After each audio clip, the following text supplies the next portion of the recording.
Hello, everybody, and welcome to today's webinar in conversation with Philip Kim, who is the owner of Paramount Dental Arts.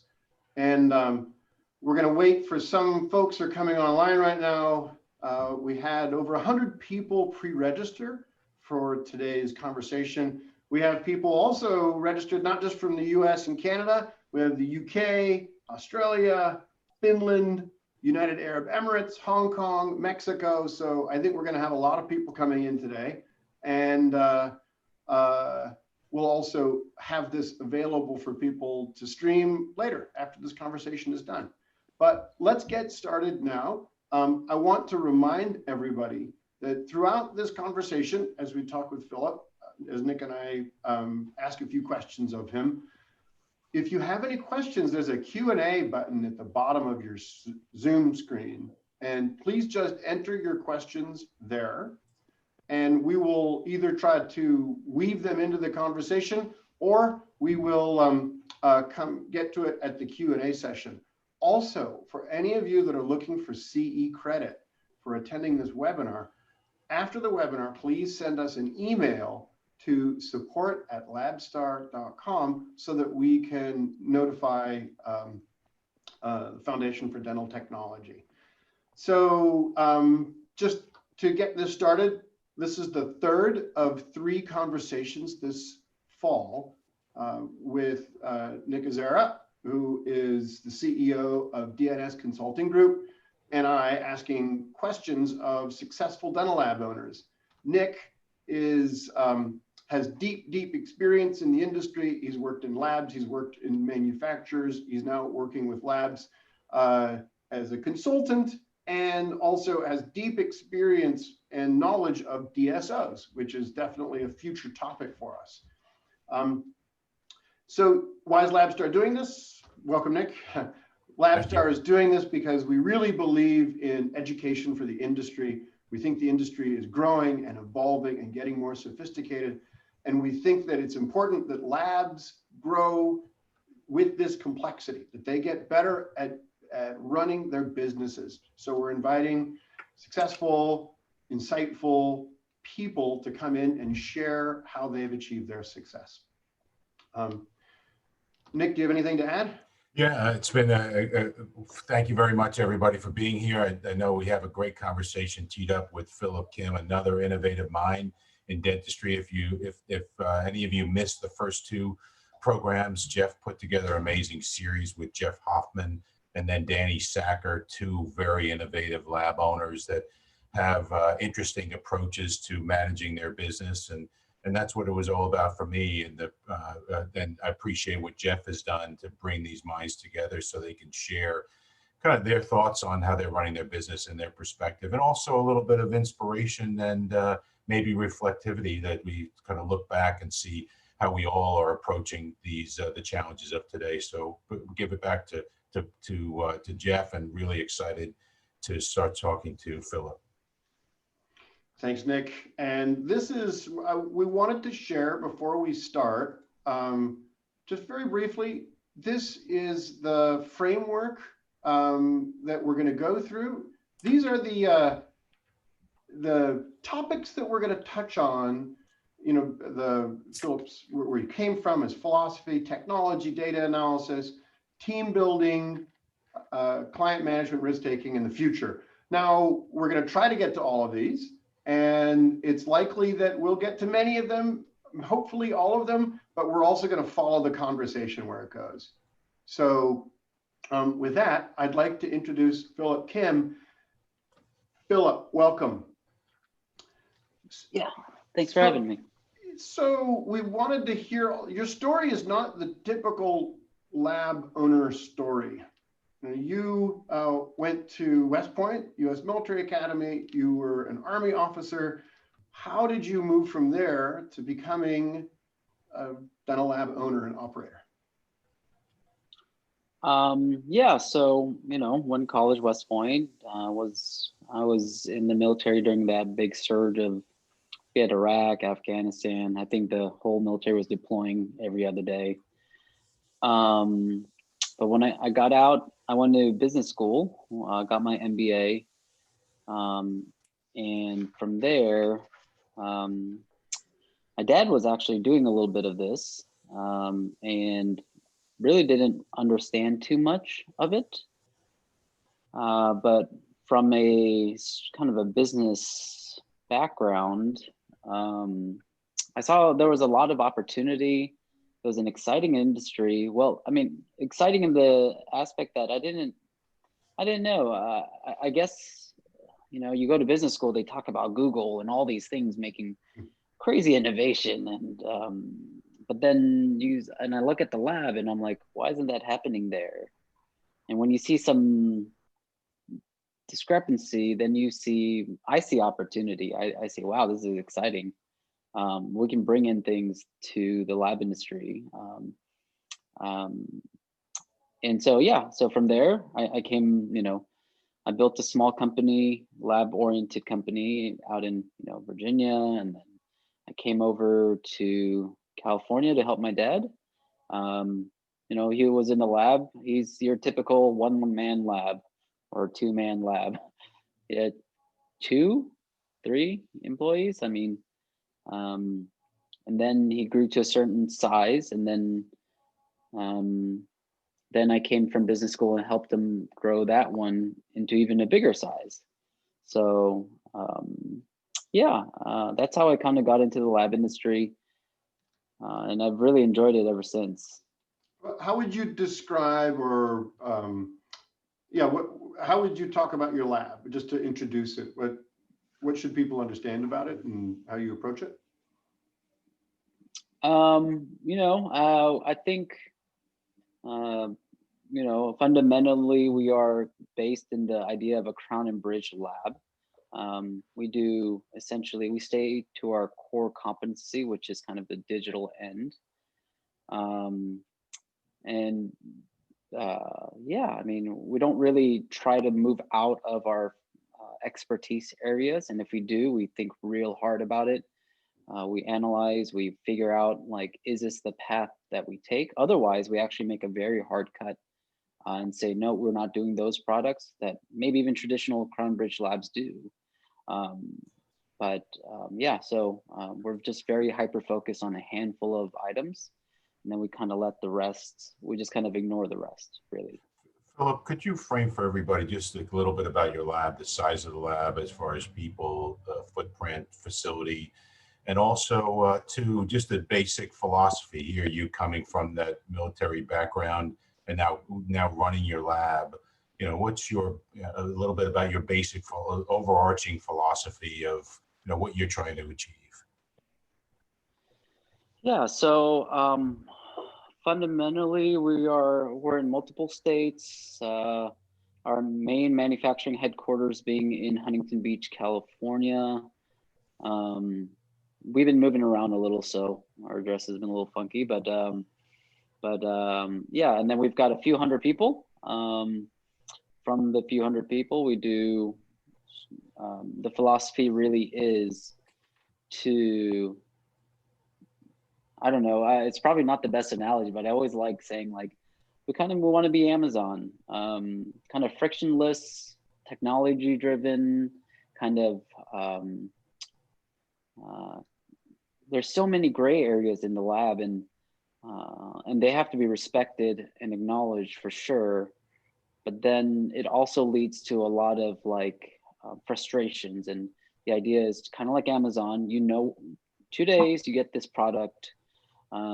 It's predictable, it's fast, and it works. I mean, there's no fundamental problem with the fact that it actually works. And so that's kind of where we want to be, is like kind of in the Amazon kind of realm. We really stay away from the extreme high end. I mean, we've got wonderful technicians from everywhere, from you know, from a lot of local, you know, LA is filled with labs, and we've got a lot of talent from different places, and they're amazing technicians. But despite that, we kind of still stick with our core competencies and stick with, we don't present ourselves as, hey, we're going to spend 70 hours on one tooth for you. That's not something we're built to do. Was that a So tough yeah. concept for everybody to, technicians tend to, dive into and see things black and white. Here you've got this frictionless kind of description of how you go about doing business.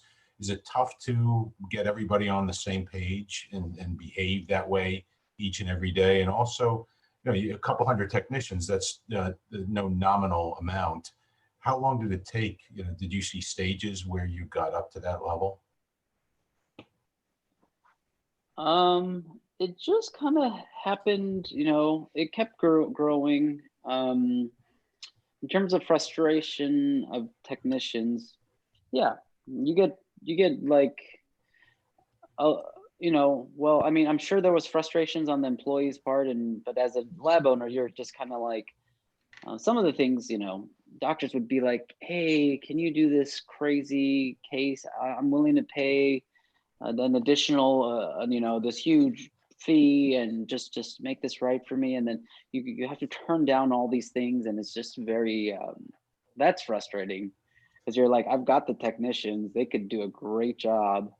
Um, but being hyper focused and turning down that type of, especially when you're struggling, when you're smaller, and even when you're growing, every dollar almost matters because lab seems to have a capital intensive. It's very capital intensive. You got machines, and then you've got to amortize those machines over years, and if they're not running, I mean, there's all these like factors of running. We're not Ford. We're not these heavy duty manufacturers that are lean manufacturers. Everyone tries to, and what Glidewell may be the best at it. And still, if you think about it, the other industries dominate the lab on how better lean manufacturing they do. And so we're just built tons of inefficiencies. And so money's always tight. I mean, extremely tight all the time. In our previous so it's kind of conversation, frustrating. I'm sorry. In our previous Yeah. conversations, you've talked about in terms of philosophy, sort of efficiency. And it sounds like you want the efficiency, frictionless experience of, say, an Amazon, but without necessarily the breadth of products. And when we talked about efficiency before, you talked about a combination of people, technology, and finance. Is that how you think about it, or are my notes not right there? Like, what is that combination that allows you to get efficiency? Well, that's true. There are efficiencies in different realms of business, right? Just, different sectors of business. And particularly in the lab world, it's a little murky, but like in terms of efficiency and technology, there's a lot of great technology out there. We've got manufacturers, that make, great things for us. But there's still not an ecosystem. And so we have to essentially, so what we did is like a few things, right? One thing is like create macros. A lot of things are just like brute amount of like labor. It's not even skilled labor at half the time. You're just moving a file from here to here, and then like typing in this data point, and then you're going to nest it. So like some nesting software that we use, it's, I bet most of the labs use it. It's called Millbox, and you just drag a bunch of teeth into, the job, and it's just really cumbersome. There's a lot of labor that goes into it. Great software, but so we built just a macro, spent some time to build a computer program, spent a little bit of money and a little bit of frustration and a little bit of time. We were late on a bunch of cases, I'm sure, and just because we're trying to test this out. But now that we created it, one person can do the job of 3, 4, 5. We just let the macros run, and they just manage a host of macros instead of nesting a bunch of teeth. So we use technology to really create that efficiency. So now it's how many computers do I have, as opposed to how many people do I have that understand how to do this and do all these things. I'd rather have one really good person, just phenomenal person, than 10 kind of okay people who are okay devoted to the job. And so, I mean, that goes back to our hiring practices. We get many applications every day. we we don't hire many people a day. We maybe hire a single percentage point of all the applications we actually ever get. And there's a reason for that. It's just the way we're built and the way we like to, and that creates efficiencies. Philip, before you get into some of the, just the employee team building and all those other points, but could you go back to that macro question? Do you have a full-time IT person there at your size? Did you have to outsource some of that developmental work when you looked at macros? Who decided that a macro was needed in the first place? The macro was really decided, like I saw it as the need. I've identified it, but in terms of the execution and things like that, we've got a lot of the lab software, really, like the nesting software and like the crown building software, they're not that fancy as people kind of like think. You see these like magazines, like like LMT. You see these like ads that like say very technology driven thing. They're actually, it's very simplistic programs. So we just, in this sense, macros, very simple. We just went to a college kid and said, hey, can you build a macro? I don't have much money. I'm always short of money because the growth we're doing, and we're trying to be conservative. We don't buy crazy things. We don't live in a palace of like, we're a lab. Everyone's been to a few man lab. We're still look the same, just more square footage. We're trying to use every square inch of the place. We do what things that make sense. We do time studies, but very informal, like, get to the 80% solution, execute. Like time studies in business school, they make this all, a crazy thing about like measuring this and doing that. And well, why not just get a stopwatch and just try it a few times and be like, oh, makes sense. Let's put the machine there. You can get to, and then you can get really efficient just taking all the low hanging fruit because there's so much in labs. So for macros, we just go, hey, we don't need a perfect macro. You can fail a little time. Can you help us? I can't give you much. I can give you not what a full IT person, which would be very expensive, a coder. So we just hired some college kid, amazing guy, really smart, and he was able to execute a lot of things. Everything from outsourcing to data entry to nesting, because we've got fragments everywhere in the lab industry. Data entry is huge. Think about the time I used to download cases from my Tarot, put all the admin information in. It was just so cumbersome. And I remember the iTero module just taking forever. And I was just like, okay, next step. After a few hours, I'm like, all I did was input a few cases, and that was my, and I'm like, what kind of value am I bringing to this? So we just created macros. We just very simple. Just efficiencies are kind of big for us. And is that just some of the philosophy that carries through to all the laboratory and how you're working? You're always looking for those efficiencies and those little edges, trying to improve processes, improve people's interactions, improve training. And, if you wanted to kind of dovetail into that employee experience, is that how you kind of look at the world? Yeah. And like we said before, I was in the military for probably more years than I was actually in the lab. So my experience really comes from back then and kind of lessons learned.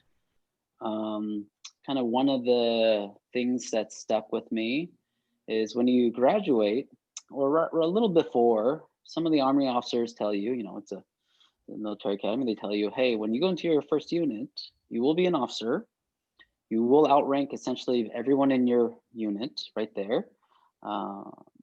But when you walk in, I don't want to be crude, it just said, shut your mouth and just watch. It says, I know you're in charge. Everybody understands that, but you just need to watch.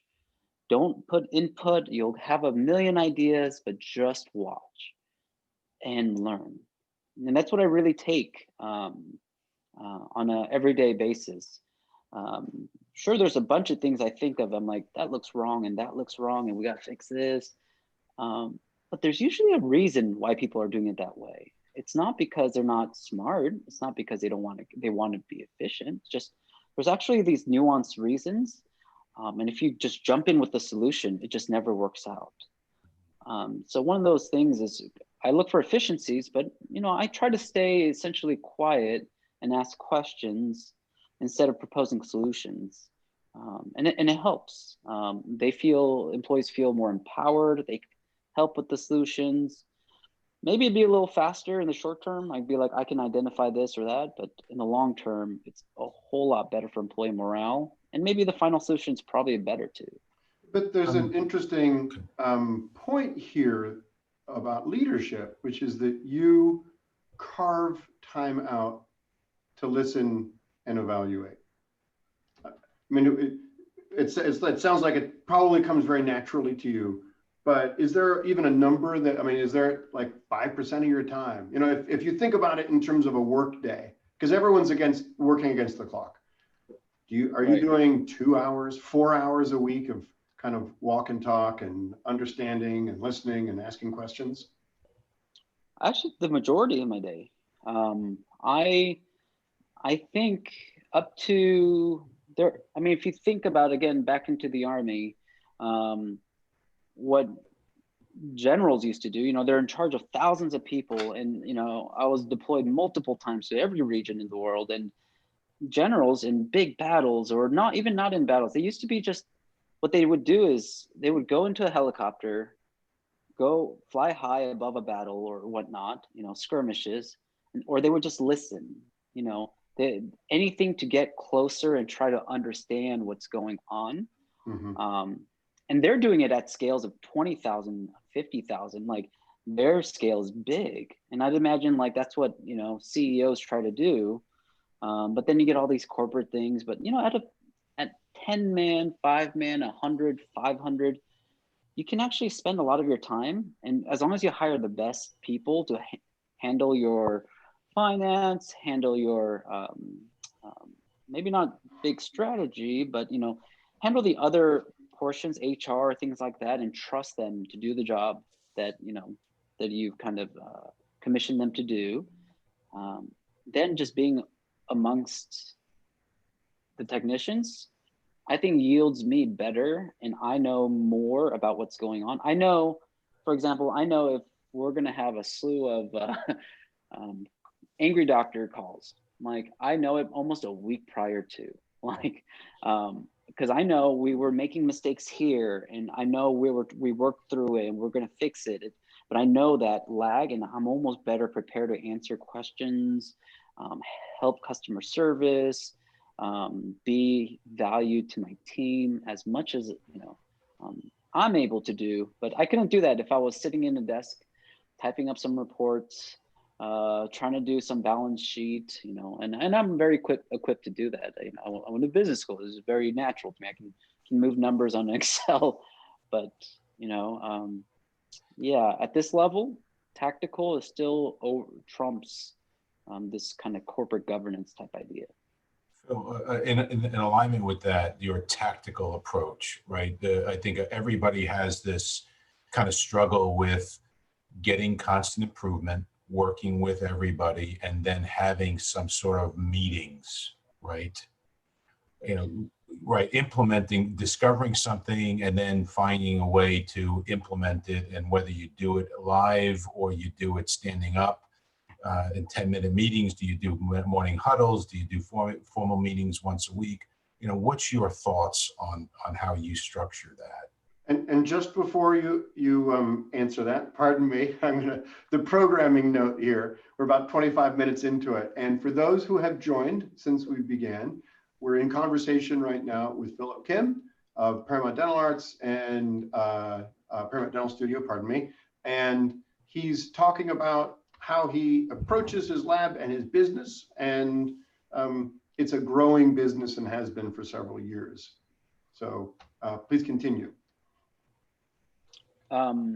Meetings, that's interesting. I don't know a single person who likes them. they're necessary for sure. But I leave meetings for me to my managers to do what they feel is their best style.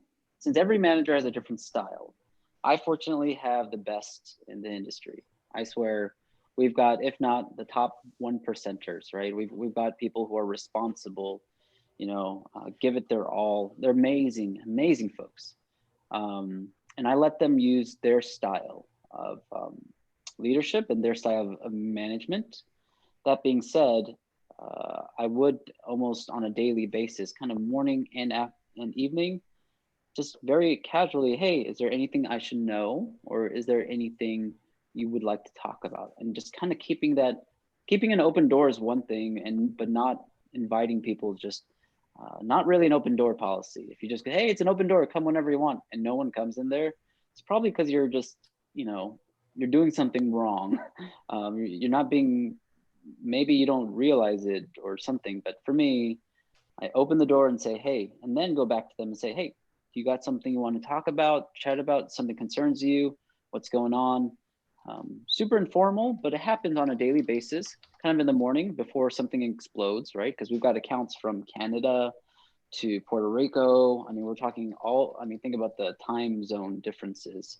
By the time California wakes up, East Coast could be a disaster, right? We could have a lot of doctors with things that don't fit or something happening, they want advice or whatever the case is.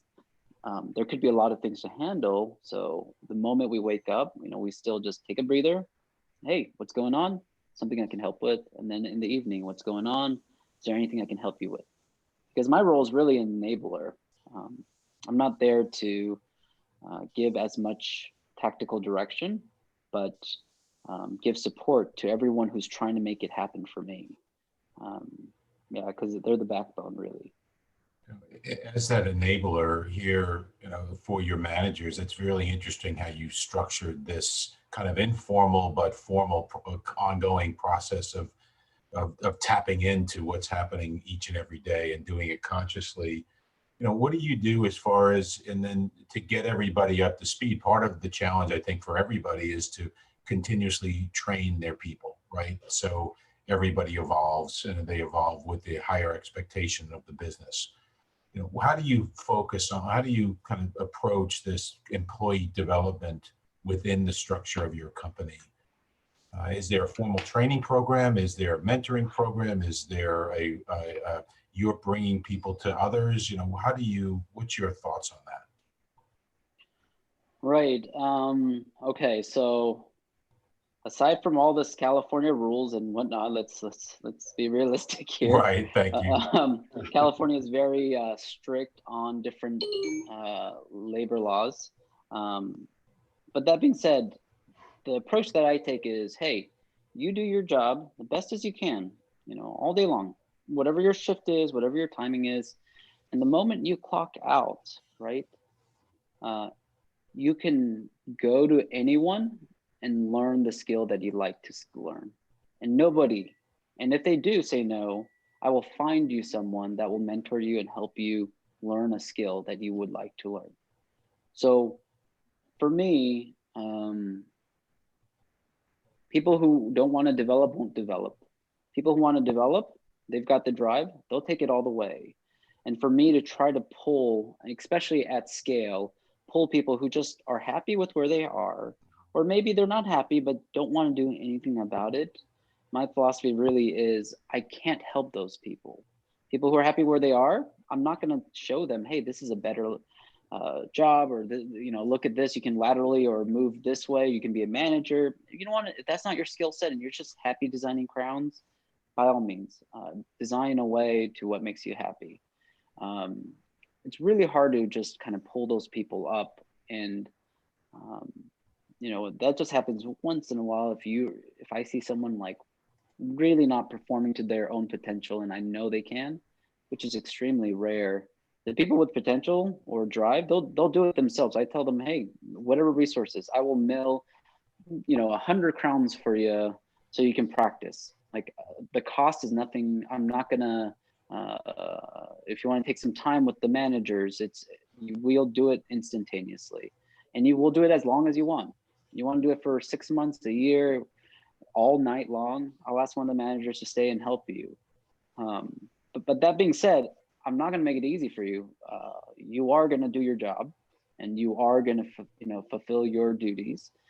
This is something you want to do after work, after your shift or before your shift, however you want to do it. Bring lunch, bring dinner, stay wherever, because if you want it, I really believe you'll do it. How do you set and I'll those? just enable you there. How do you set those employee expectations? So there's the time that you're in work, and then there's the time that you can do extra training and development. But what about that work time? Do you give people targets? Are there expectations? How does that work? I've been extremely fortunate, but I know not many labs are. Culturally, the managers have really developed a culture of being finishing the job, and it might be kind of I don't know where they come. Maybe it's, for me, it's like mission first, right? It's military. You get the job done, whatever it takes. No one even has to ask for.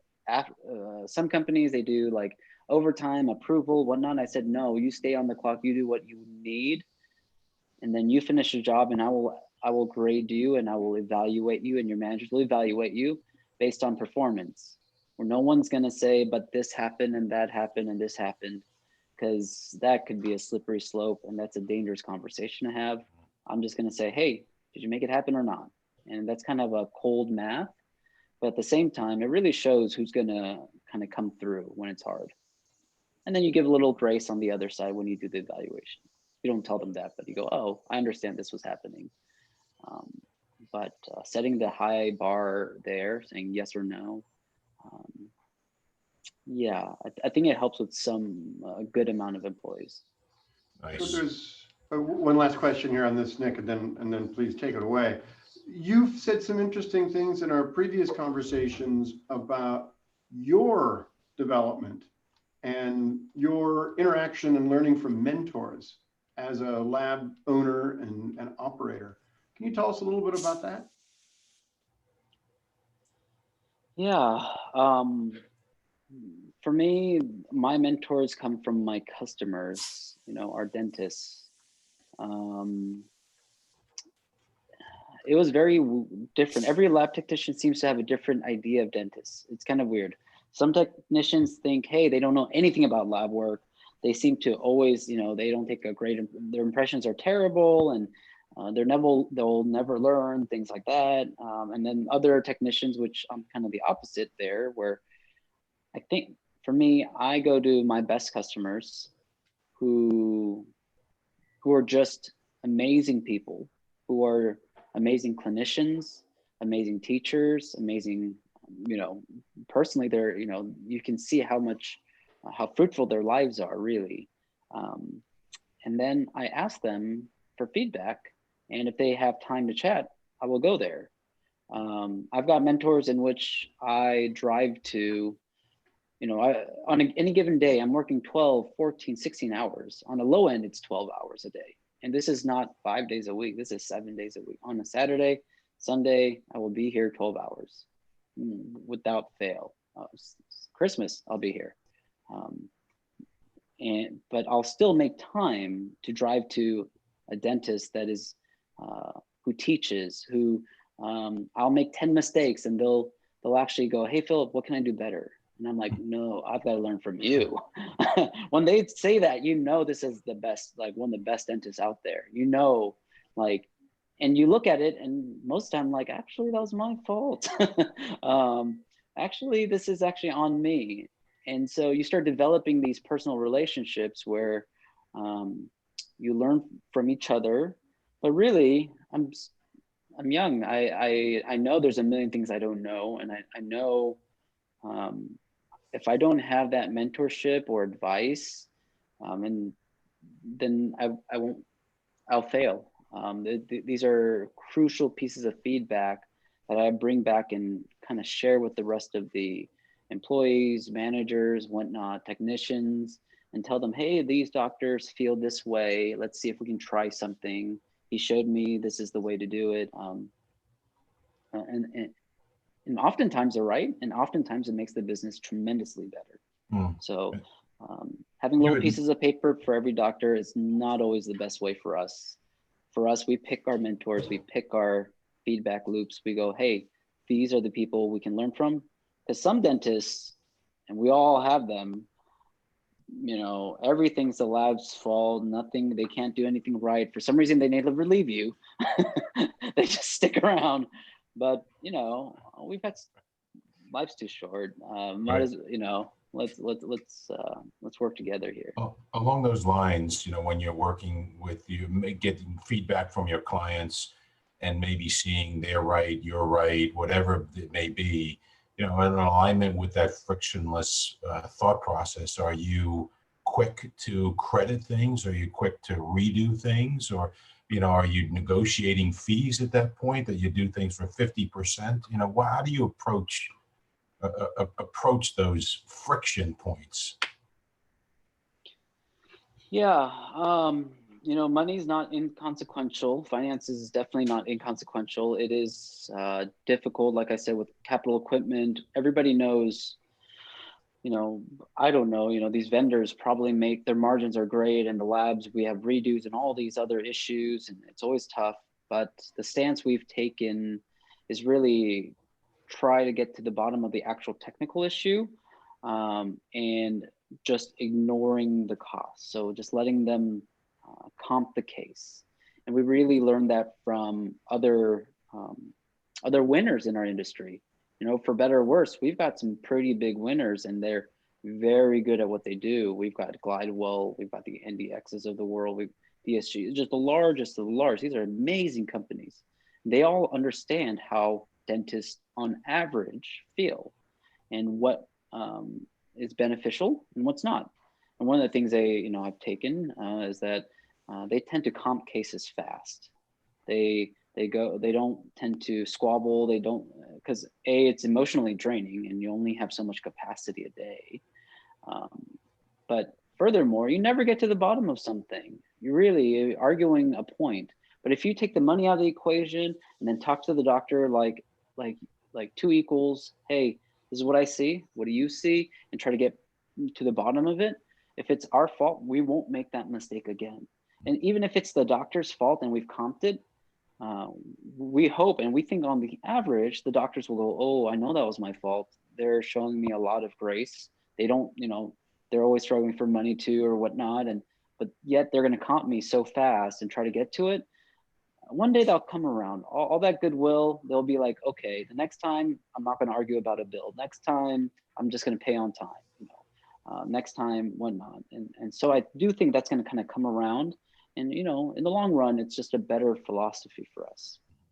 Interesting. Do you ever fire customers? Is there a point at which there's just a problem and you need to resolve it by? Yeah. I'm pretty sure every lab has experience. If we haven't gotten close to it, we will, or we have already. And we definitely have.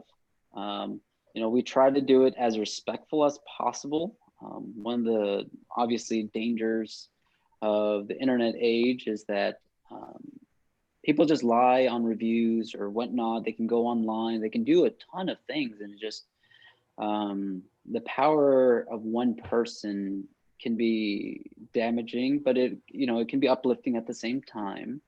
But there's no checks and balances. It's a very wild west. The Economist yesterday had a headline that talked about how social media companies at the very beginning thought that, you know, all information wanted to be free. What they didn't prepare for was that misinformation wants to be free too.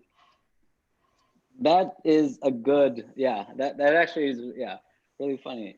Because it's true. Happens all the time, you know. They'll say something like, hey, terrible customer service, or this case was late. And we've had so many cases. And what you realize is that all the cases you've been FedExing out goes to the address that they've indicated, but they've actually like wanted it to their house or something for some reason. and they never called it in, or I don't know, like some oddball reason. And it's like not, or FedEx loses the case. You're way early on the case. It's the day of the seating, and they're like yelling at you over the phone, where is this thing? You're just like, oh, I am so sorry, and we're gonna make this right and all, but they can't get over the fact, and they want you to, like, everything FedEx made a mistake on is your fault for some reason, which is not under your control. At the minimum, you're like, got a patient in the chair, stop yelling, get to your job. Anyways, so you get all these things, but we have fired clients respectfully. Fired might be a hard word. Told them there are better fits for them, and there probably is, and the lines we draw is really human capital based. It has nothing to do with money, actually. Sure, we see people losing money. Some accounts actually lose a lot of money. It's just plain and simple. But we don't really draw hard lines on those. We draw hard lines when, for example, if they are extremely not acting like human beings. We are all professionals. They are professionals. They're highly educated folks. We give them respect mainly because, this is, they're doctors, right? We in society, we give them a lot of respect here. But the moment they act not like a human being, we cut them off. They're extremely rude and can affect the emotionally hurt or psychologically hurt one of our employees. We record every call, and we say it on the actual answering machine. It was, all calls are recorded, and I listen to it, and I go, is this a client that will be is this a client we want to work with? And I listen to it, and if in the case they again are abusive or things like that, we'll cut them off immediately. We'll gently say, we can't do it, I'm sorry, and we'll give them all their money back. It hurts us tremendously losing clients in this day and age, losing, we've got COVID and all these things going on, so much uncertainty, but we'll drop them at the sake. We value our employees more than any particular client. And it's even our best clients, and we love them too. We love them all, but at the end of the day, there is a ranking system. Our employees come first, and their well-beings come first. And we will try anything for our clients, but that's kind of where my hierarchy stands. I want to ask you so many questions, but one, you just mentioned COVID. I'm sure it's on everybody's mind and something that everybody's fighting through. Has your philosophy and approach to business, client development, employee development changed from pre-COVID to post-COVID world, Philip? The backbone philosophy hasn't changed too much. But the execution has changed quite a bit, right? We all kind of behave differently. But right now, I mean, the philosophy essentially stays the same. We, in terms of development and things like that. But we all just kind of execute a little differently. It is a scary time for business, being a business and being a lab. You've got to put both hats on. It is a scary time, but I think we're trying to stay true. But it's hard. It's hard to stay like that. We've got people coming in asking for, their lab failed and they want a job here. And you hear these stories like they can't make ends meet or something happens, but for us, they don't meet the snuff or they don't meet the technical requirements. We just can't hire them as much as I would love to. And, we're always shorthanded. But it's just been tougher lately, I think. We're getting to the end of this, the crucial time period. I don't want to go without asking you about just the analytics that you look at on a kind of daily basis. I know you're tapping in to that information of your managers multiple times a day, it seems, at least once a day. But then, do you have a dashboard that you could share with everybody, kind of key indicators that you watch, Philip, to manage your business? And as a further note, maybe you've hired a data analyst as well to help you with that. Is that right? Yeah. So we do have someone who kind of looks at the numbers, not only operationally, but also financially, things like that, where if you lost track, it could be more dire than, these are, when we keep track of things like cash flow, we don't really care about the balance sheet. The balance sheet kind of be damned. We want to see cash flow as opposed to, so so with financial statements, you look at both things. So we have someone eyeing that stuff. We have someone eyeing essentially, actually in LabStar, we look at what's in the queue, right?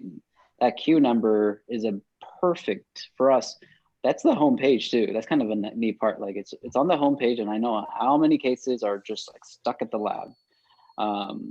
And when I look at that number, I actually draw without anybody helping me. I actually go, hey, that means this much working capital is gone. That means this much overtime is being done. I draw so much from a singular number because, as you're doing cases, like I said, I spend so much of my time and that just being on the floor that I don't get to, you lose, it's a zero-sum game, like if I spend time here on the floor, I'm gonna lose time on strategic, looking at a lot of these metrics, which this is why we hire people that actually can see this for us and let me know, hey, Philip, we're going into the red zone. I don't know, but I can pair that with being on the floor. I know if I'm on the floor and there's frustrated technicians, you can just kind of feel how busy they are. You just generate this, like, I hate to say, like, you understand what's going on in the lab based on my experiences. And then I go back to people that we've, essentially hired to look at the numbers for us and be like, is this true? What's going on? Like, am I like just feeling something wrong here? And then you can kind of calibrate. And it really helps. So yeah, the number of cases in the queue is important. Cash flow is extremely important. And we know certain product lines are very big, right? Zirconia, probably one of the biggest in most labs. But I look at my zirconia bill. I actually don't look at any other bill. I look at my zirconia bill and my biggest implant milling. So like, we mill at every authentic manufacturer, and I look at my big implant bills, custom abutment milling bills. And I kind of judge based on those numbers and just in a heartbeat, like what's going on in the health of the lab.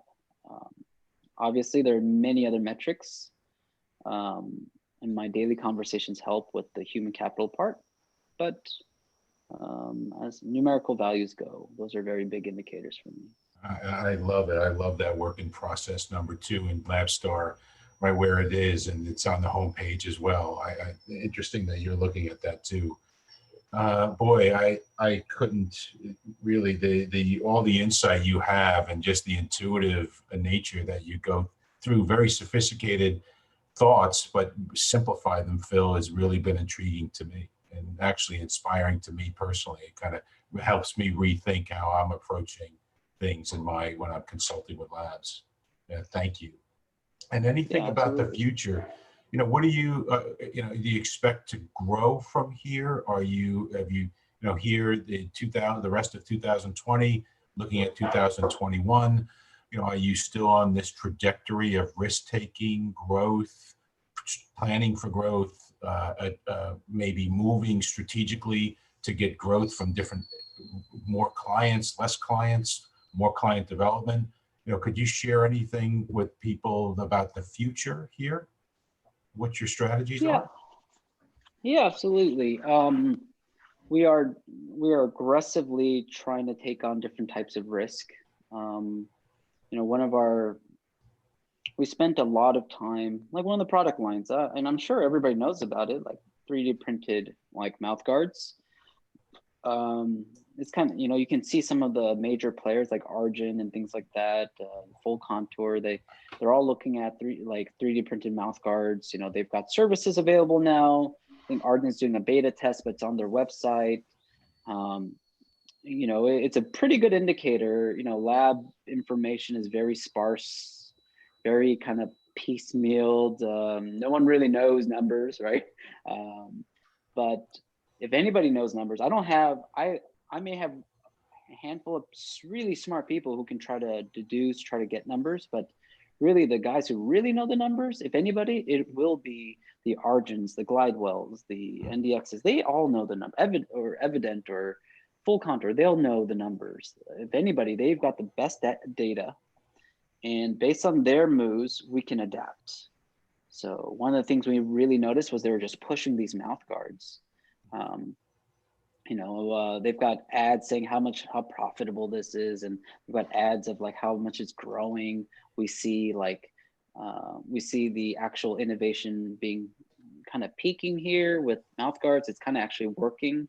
Like it's not back in the day, trying to mill a mouth guard never made technical sense to me, because yeah, it's really accurate, but how are you going to hit the weird undercut?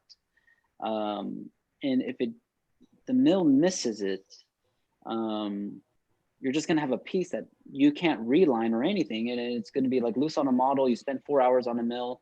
Who has that much time on a mill, to be honest? Like every mill should be just going as much as you can. It's 4 hours or 3 to 4 hours a mouth guard. Crazy. But yeah, so strategically we're adding product lines, so we're trying to learn, because pursuing that, we found that there were some issues with this. We found that certain things don't work and certain things work, but we're aggressively putting a lot of our time and efforts into these other product lines. We're aggressively going at, now is actually a phenomenal time. This webinar, phenomenal. To do Zoom meetings, to do things virtually, that expands your reach so immensely. And so we will do, we already signed up with some of the major manufacturers for implants to be some of their education labs, in which we'll do Zoom type or, you know, webinar type education sessions for doctors. Because we built out a beautiful conference room, right? You know, and we won't be using it. No CEs here. Right. So we're just going to readapt that conference room, and we're just going to put some IT equipment in there. We're going to put in things so we can do webinars, so we can do CE credits for doctors, and now they have to do it and almost have to accept this new style of learning. Might as well be ahead of everyone and try to adapt. So yeah, we've got a lot of things that we're excited about. We think it's the right direction, but awesome. You know, you never know. So yeah, the idea of risk was one of the sort of takeaways that we had from our previous conversations, and a little bit of a headline here. In terms of risk, are you saying that you go for a product segment, a specific product, buying more technology? What is the risk that you're sort of talking about 3 minutes ago?